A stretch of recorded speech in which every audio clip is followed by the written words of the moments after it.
목적 없이 사명 없이 사는 그저 왔다 가는 나그네 인생길 되지 말게 하시고 하나님께서 이 땅 위에 보내신 그 뜻을 헤아려 가며 이 세대를 본받지 아니하고 하나님의 선하시고 기뻐하시고 온전한 뜻이 무엇인지 분별하면서 하나님 앞에 영광 돌리는 사명자로 살게 하옵소서. 우리의 입술에 찬송을 주셔서 감사하고 우리의 입술에 기도를 주셔서 감사합니다. 하나님을 찬양하고 하나님 앞에 간구함으로 우리의 모든 일들을 감당할 수 있는 능력자가 되게 하옵소서. 이 시간도 주님의 말씀을 함께 나누고자 합니다.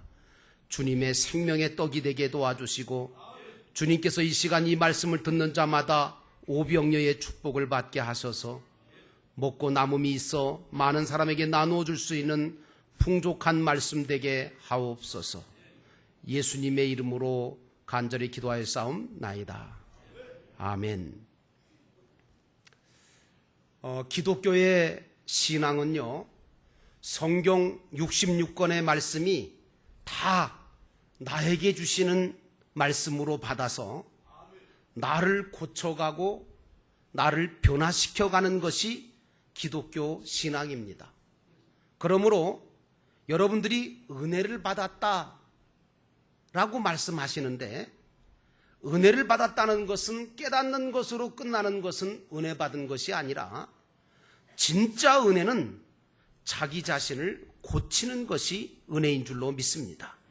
그러므로 여러분들은 말씀을 들을 때마다, 기도할 때마다, 찬양할 때마다 여러분 자신을 하나님의 말씀으로, 은혜로 고쳐가며 또 성장시켜가는 하나님의 은혜가 차고 넘치시기를 주의 이름으로 축원합니다. 그렇기 때문에 성도들은 말씀을 들을 때 그 말씀이 다른 사람에게 주시는 말씀이 아니라 바로 나에게 주시는 말씀으로 받으셔야 합니다. 지난 주일에 우리는 멸망으로 인도하는 넓은 문과 생명으로 인도하는 좁은 문이 있다고 하는 예수님의 말씀을 상고했습니다. 그런데 대부분의 사람들은 넓은 문으로 들어가기를 좋아하지 좁은 문으로 들어가기를 좋아하지 않습니다. 왜냐하면 그 넓은 문 들어가면 크고 넓고 편하거든요. 그래서 크고 넓고 편하기 때문에 그렇게 넓은 문으로 들어가기를 좋아한다.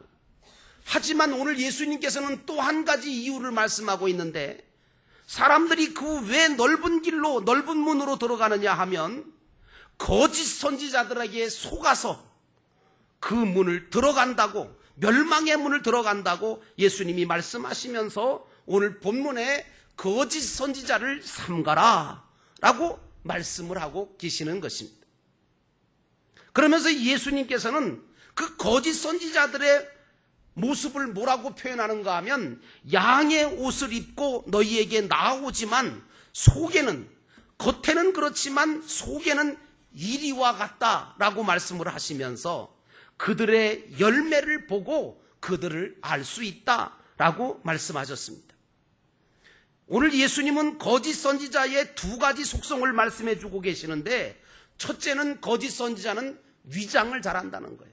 거짓 모습이라는 거죠. 둘째는 잘못된 그런 말씀, 그 잘못된 말씀을 해석하고 전하는 것입니다. 여러분 그렇잖아요. 진리, 정말 진리라면, 정말 참된 진리라면 거짓할 필요가 없죠. 숨길 필요가 없잖아요. 하지만 거짓 선지자는 자신이 거짓됨으로 인하여 항상 위장을 하고 나온다는 거죠. 그런데 이들은 겉은 양의 탈을 쓰고 있기 때문에 겉으로 볼 때는 도무지 구분할 수가 없고 분별이 안 되는 거예요. 여러분 아시겠지만 이단 종교들의 특징이 뭔지 아시죠? 그들은 겉으로 볼 때는요, 기독교인들보다 더 거룩합니다. 신앙적인 것 같습니다. 정말 그들의 모든 것들을 보면요, 겉으로 볼 때는요, 예수 믿는 사람보다 훨씬 더 성경도 많이 알고 훨씬 더 거룩해 보이고 훨씬 더 선하게 보입니다. 그런데 그들이 행동하는 것이나 말을 들어보면 처음부터 전부 거짓말이에요. 거짓말부터 시작을 하는 거예요. 그리고 자기 자신의 신분을 위장합니다. 특별히 신천지 같은 경우에는 처음에는 자기들이 신천지라고 말하지 않습니다. 뭐라고 얘기하느냐? 은밀히 다가와서 어떤 신령한 선교사가 지금 해외에서 잠깐 한국에 들어왔는데 한번 가서 말씀을 들어보자고. 어떤 권사님이 계시는데 성경을 기가 막히게 가르친다는 거예요. 그리고 그분이 기도해 주는데 그렇게 쪽집게처럼 예언 기도를 해주는데 맞춘다는 거예요. 함께 가서 들어보자는, 그런 식으로 해서 성도들을 데려가요. 그러다가 어느 정도 가서 자신들의 정체를 밝힙니다. 그러므로 여러분, 우리 교회 안에서 혹 다른 곳에 가서 말씀을 들어보자고 하거나 배워보자고 하는 사람이 있으면 일단은 그 사람 이단이라고 의심할 필요가 있어요. 자기 교회 담임 목사님이 심혈을 기울여서 준비하고 전하는 말씀은 들으려고 하지 않으면서 다른 말씀을 들으려고 하는 그 자체가 이단성을 가지고 있는 문제입니다. 우리 영도교회는 삶 공부가 있고요, 성경 전체를 창세기부터 요한계시록까지 일목요연하게 다 가르쳐주는 화요 성경 강좌가 있기 때문에 다른 곳에 갈 필요가 없거든요. 사도 바울도 그런 일을 당했는데 갈라디아에서 사도 바울이 복음을 전했습니다. 처음에 복음을 전할 때 갈라디아 교회 교인들이 얼마나 좋아했는지 몰라요. 그런데 바울이 갈라디아 교회를 세워놓고 그리고 그곳을 떠난 후에 다른 사람들이 와서 바울이 가르쳐준 복음과는 전혀 다른 복음을 가르치니까 거기에 또 갈라디아 교인들이 넘어가고 말았어요. 이 소식을 들은 바울은 마음 아파하면서 놀라면서 이 다른 복음을 전하는 사람들은 사람의 마음을 교란케 하고 하나 되지 못하게 만들고 하나님의 뜻과 생각이 아닌 자기 생각과 뜻대로 전한다고 말하면서 진정한 복음을 변질시키고 왜곡시킨다고 말하면서 우리는 하나님을 기쁘시게 하는 그리스도의 참된 진리를 가진 진정한 종이 되어야 된다고 바울이 말을 했습니다. 그런데 여러분, 우리가 신앙생활 해나가는 데 있어서 정말 중요하고 지켜야 될 게 뭔지 아십니까? 그거는요, 마음이에요. 마음. 그래서 성경은 무릇 지킬 만한 그 어떤 것보다 마음을 지키라고 했어요. 오직 너희 안에 예수 그리스도의 마음을 품으라고 했어요. 그런데 이 마음이 잘못된 지식이 들어오고 잘못된 사상이 들어오고 잘못된 신앙의 길로 가게 되면 이 마음이 금방 부패하고 이게 잘못되거든요. 그래서 큰일이에요. 에레미야서 17장 9절에 에레미야 선지자가 이렇게 말합니다. 만물보다 더 거짓되고 아주 썩은 것은 사람의 마음이니 누가 그 속을 알 수 있겠느냐라고 말합니다. 그러므로 성도는 겉모습뿐만 아니라 속사람을 잘 만들어 가야 돼요. 여러분, 겉사람이 중요한 것보다는 속사람이 더 중요한 겁니다. 다시 말하면 우리 믿는 정말 신령하고 거룩한 믿음의 성도들은 겉과 속이 같아야 되는 거예요. 오늘 예수님은 거짓 선지자를 가리켜서 노략질하는 일이라고 말하고 있습니다. 여기서 노략질이라고 번역된 헬라어를 보니까 하르파케스라고 하는 말인데 이 강도, 약탈자, 그리고 사기꾼 이런 의미입니다. 근데 이 단어 속에는요, 갈갈이 찢는, 그리고 분열시키는, 물어뜯는 그런 의미도 들어있어요. 아마도 이 마태라고 하는 이 복음서 기자는 마태가 이 복음서를 기록할 당시 거짓 선지자들이 그 당시에 많이 있었는데 대표적으로 영지주의라든가 열심당원이라든가 아니면 은사만 강조하는 자들, 율법은 필요 없다고 율법 폐기론자들, 그리고 겉과 속이 다른 바리새인들과 율법사들을 가리켜서 아마 마태가 거짓 선지자라고 표현한 것이 아닌가, 그렇게 성경학자들은 알고 있습니다. 그런데 이 거짓 선지자들의 마음 속에는 예수 그리스도의 마음이 없어요. 예수 그리스도의 정신이 없어요. 다시 말하면 뭔가 섬기려고 하고 도와주려고 하고 세워주려고 하고 정말 구원의 길로 평안의 길로 인도하려고 하는 게 아니라 결국은 빼앗고 찢고 그리고 물어뜯으려고 하는 거죠. 이들은 평소에 교회 안에서 거룩하고 참된 것처럼 행동하고 말하지만 결국에는 진리를 왜곡시키고 결국에는 공동체를 분열시키고 결국에는 하나님과의 관계와 성도들과의 관계를 갈갈이 찢어버리고 물어뜯어서 온전하고 건강한 교회가 되지 못하게 만드는 경우를 우리가 많이 볼 수 있습니다. 이 사람들은 하나님을 위하기보다는 자기 자신들을 위하고 다른 사람을 위해서 희생하고 섬기고 나누려고 하기보다는 남의 것을 빼앗고 마음의 상처를 입히려고 하는 겁니다.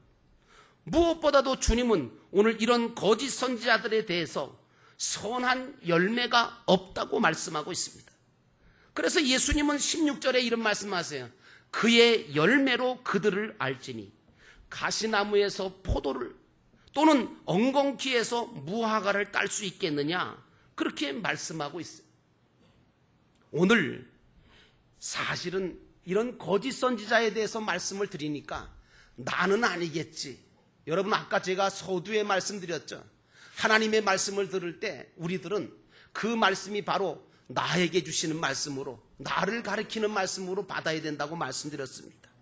사실은 거짓 선지자가 내 밖에도 있지만, 교회 안에도 교회 밖에도 있지만 거짓 선지자의 요소가 내 안에도 들어있다는 것을 발견해야 됩니다. 우리 교회 안에 들어있다는 것을 알아야 됩니다. 그래서 가시나무와 엉겅퀴처럼 다른 사람들이 자라나는데, 신앙이 자라나는데 상처를 주고 방해가 주고 스스로 열매를 맺지 못하게 만드는 거죠. 여러분, 그러므로 저와 여러분들은 우리 영도교회를 어떤 교회로 만들어 가야 될 것인가를 생각해 봐야 됩니다. 이 교회는 앞으로 가시나무나 엉겅퀴처럼 잘못된 거짓 선지자의 요소를 가진 열매 없는 자들이 교회 안에 생겨나지 않도록 정말 일하는 교회, 하나님의 영광을 위해서 사역하는 교회로 만들어 가야 될 줄로 믿습니다. 그래서 직분 중심의 교회에서 사역 중심의 교회로 바꿔져야 된다고 생각합니다. 그러기 위해서 여러분은 교회 공동체 안으로 들어오셔야 됩니다. 왜냐? 그래야 돼요. 여러분, 교회 공동체라고 하는 이 공동체 안으로 들어오지 않으면 열매를 맺어갈 수가 없어요. 하나님도 성부, 성자, 성령 하나님, 삼위일체 하나님이십니다. 이것은 다시 말씀드리면 하나님이 공동체 하나님이라는 것입니다. 그러므로 여러분, 혼자 열매를 맺어갈 수 없음을 여러분들이 발견하시기를 바랍니다. 여러분, 사랑도 혼자 할 수 있습니까? 나 혼자만 있다면 사랑 필요 없어요. 사랑이라는 것은 대상자가 있을 때 사랑이 필요한 거 아닙니까? 사랑도 혼자서는 안 되는 겁니다. 믿음도요, 혼자 지켜가는 거요, 쉽지 않아요. 믿음의 동역자들이 함께 있을 때 여러분의 믿음이 더 강해지는 줄로 믿습니다. 소망도 혼자서 흔들리기 쉬워요. 그러므로 함께 해야 합니다. 그래서 성경에는 세겹줄은 든든하여 끊어지지 않는다고 말하고 있습니다. 앞으로 우리 영도교회 성도님들께서는 무슨 일을 하시든지 예수 그리스도의 마음을 가지고, 그리고 주님을 위해서, 영혼 구원을 위해서, 그리고 함께 두세 사람이 주님의 이름으로 모여 세상에서 상처받은 자들을 위해서 서로 사랑으로 감싸주고 부족한 자에게 섬김으로 채워주고 넘어진 자를 일으켜주는 하나님 나라 가족 공동체를 만들어 가시는 저와 여러분 되시기를 주의 이름으로 축원합니다. 이런 열매를 맺어가기 위해서 힘들지만 가정교회라고 하는 그런 교회를 하나씩 둘씩 만들어가고 있는 것입니다. 무엇보다 여러분은 하나님의 말씀을 많이 아셔야 됩니다. 하나님의 말씀을 많이 배우실 필요가 있습니다. 왜냐? 여러분, 삶 공부를 하시면 아시겠지만 성경 공부를 할 때 성경 요절도 외우고요, 성경 구절도 많이 공부를 해요. 왜냐? 그래야만 내 속에 거짓 선지자의 요소가 있는지 없는지를 잘 살펴서 알 수 있고요, 내가 하나님 중심으로 진리 중심으로 살아갈 수가 있거든요. 그래서 생명의 삶 공부는 우리 영도교회 성도라면 다 하셔야 돼요. 하나님의 말씀을 배우고 알면 여러분에게 영적인 분별력이 생깁니다. 그래서 신앙이 하나님 중심이 되어서 절대로 무너지지 않게 되는 것입니다. 여러분, 구약 성경에 보면요, 이스라엘이라고 하는 이 백성들이 얼마나 변덕을 부리는지 몰라요. 그리고 참 순간순간 타락을 많이 해요. 그래서 여러분, 이스라엘 백성들이 타락을 하잖아요. 그러면 그 백성들이요, 당시의 선지자나 예언자들에게 뭐라고 말을 하냐면, 우리들한테 진리의 참된 말씀으로 예언하지 말라는 거예요. 듣기 싫다는 거예요. 자기들이 듣기 좋아하는 것들, 자기들을 칭찬하고 위로하고 자기들에게 듣기 좋아하는 말만 해달라는 거예요. 그리고 이스라엘의 거룩하신 하나님에 대한 이야기를 하지 말라는 거예요. 왜 그러냐? 거룩하신 하나님의 이야기를 듣다 보면 그들 속에 거짓되는 것이 탄로날 것 같기 때문에 그랬던 거죠. 여러분들도 때로는 아마 하나님의 말씀을 들을 때 어떨 때는 듣기 싫으실 때가 있고 거북스러울 때 있고 부담이 느껴질 때도 있으실 겁니다. 그러나 우리는 그런 모든 것들을 초월하고 극복하고 하나님의 말씀을 잘 받아들여서 제대로 듣고 제대로 배워야 돼요. 왜? 그래야 갈라낼 수 있어요. 그래야 영적으로 구분할 수 있어요. 그래서 하나님의 말씀을 배우게 되면 처음에는 어떻게 되느냐? 여러분, 하나님 말씀을 통해서 우리는 첫 번째는 선과 악을 갈라낼 수 있어요. 그러다가 조금 차원이 높아지잖아요. 그러면 선 중에서도 이게 소선이냐 이게 대선이냐 이게 갈라져요. 그리고 조금 더 차원이 높아지면 대선 속에서도 이게 참된 대선이냐 거짓된 대선이냐를 갈라서 참된 선한 것으로 자기 안에 채워가고 자기 자신을 만들어가는 참된 신앙생활을 하게 되는 겁니다. 그러므로 사랑하는 여러분, 제가 조각하는 사람을 한번 본 적이 있어요. 나무를 가지고 돌 가지고 이제 조각을 하는데요. 여러분, 조각하는 사람을 보면 처음에는요, 아무것도 아닌 못생긴 그런 돌이나 나무를 가지고 처음에는요, 뚝딱뚝딱 하면서 무엇인지 모르지만 두리뭉실하게 처음에는 조각을 합니다. 저게 뭔가. 그런데 그 다음에 다 두리뭉실하게 한번 해놓은 다음에 그 다음에는 이제 조금 다른 도구를 가지고 하나하나씩 필요 없는 것들을 쪼아내기 시작합니다. 그리고 긁어낼 건 긁어내고 잘라낼 것은 잘라내면서 점점 조각을 해나가면 나중에 보면 그 작가가 의도하는 멋진 작품의 모습이 드러나게 될 때, 야, 저런 작품이었구나, 저런 모습이었구나, 처음에는 전혀 아니었는데 놀라운 작품이 나오게 되는 것입니다. 마찬가지예요. 오늘 저와 여러분들도 우리 모습이 하나님의 형상과 모양을 한꺼번에 닮아갈 수는 없지만 자꾸만 하나님의 말씀을 듣고 기도함으로 쪼아내고 긁어내고 잘라내다 보면 하나님의 형상과 모양이 우리 삶 속에 여실하게 드러나서 결국에는 하나님을 꼭 빼되어 닮은 하나님의 형상과 모양을 지닌 복된 자가 되는 줄로 믿습니다.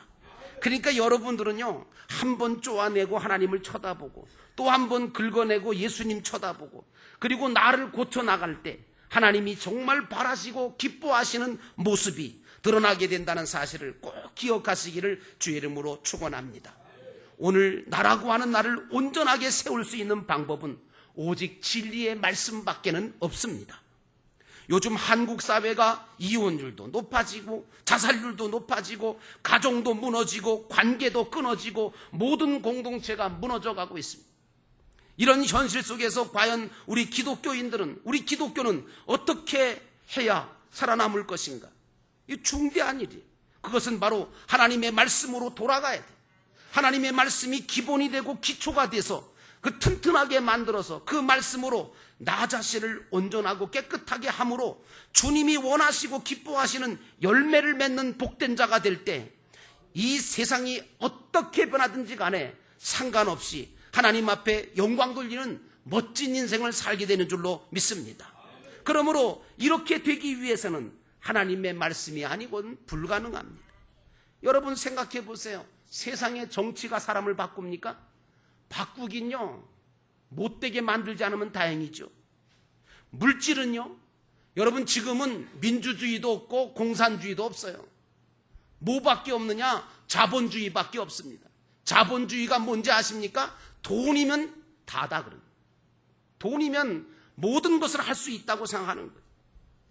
그러므로 여러분 결코 이 세상의 정치나 물질이나 명예나 세상의 지혜나 지식으로 우리가 만들어질 수 없어요. 또 하나가 될 수가 없습니다. 여러분 교회가 하나가 되고 성도가 하나가 될 수 있는 방법은 다른 방법이 없습니다. 오직 하나님의 말씀으로 오직 하나님 앞에 기도함으로 하나가 될 수 있는 줄로 믿습니다. 이것을 빨리 깨달으시기를 주의 이름으로 축원합니다.